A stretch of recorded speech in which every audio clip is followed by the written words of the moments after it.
As Americans, we can feel it in our bones. Big money buys politics while the rest of us are shut out. If we're to have any say in the decisions made by those who are supposed to represent us, we have to fight back, and we are. Maine people back in the 90s passed the first in the nation Maine Clean Election Act.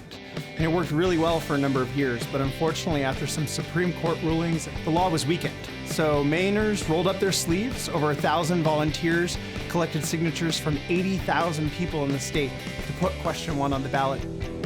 People have been working on campaign finance reform here in Seattle for at least the last 4 years.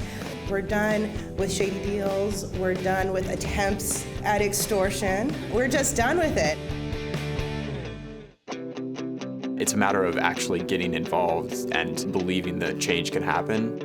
The reaction I get from most of my peers is that, Mitchell, come on, why are you interested in this? You can't change that. Why even bother trying? But I think that my generations were passionate about a lot of things, but we need to recognize that the first step to making the world into the better place we want it to be is getting money out of politics.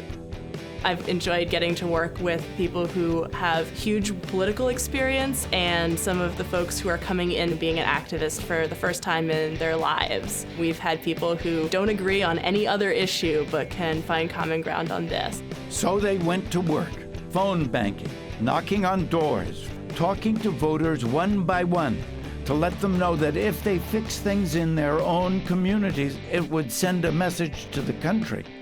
The good news is that what you're doing here in Seattle is happening other places as well. You're in a position to really exercise leadership here. When Initiative 122 passes, it won't be just a victory, it'll be a glorious call to action. More ordinary voters will have more power. The for-hire driver, the single mom, the college student, they won't be passed by. And they did win by double-digit margins in both campaigns. Voters today sent a message loud and clear, not just to the state of Maine, but to people across this country, that we can and will fight back against the corrupting influence of big money in our elections. Now, it's up to all of us to carry the momentum of Maine and Seattle forward. If we can reduce the influence of big money on our elected officials, then anything's possible. We can have a government that works on our issues and our problems so that all of us can lead happier, healthier, and productive lives.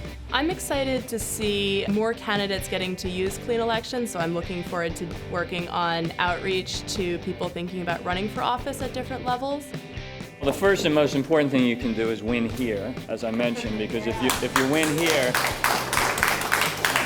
then we get to point our colleagues in Washington to this. So when they say, well, this is a pipe dream, it's a quixotic venture, there's no way you can get this kind of thing done in Washington, we can say it's being done in Seattle, it's being done in Connecticut, it's being done in Maine. It's time for us to step up and do it. These victories didn't happen on their own. It took people like you dedicated to creating a more perfect union.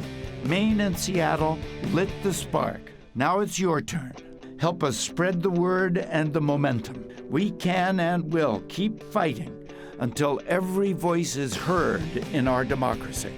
Let's do this! Let's do this. Let's do this! Let's do this! Let's do this! Let's do this! Let's do this.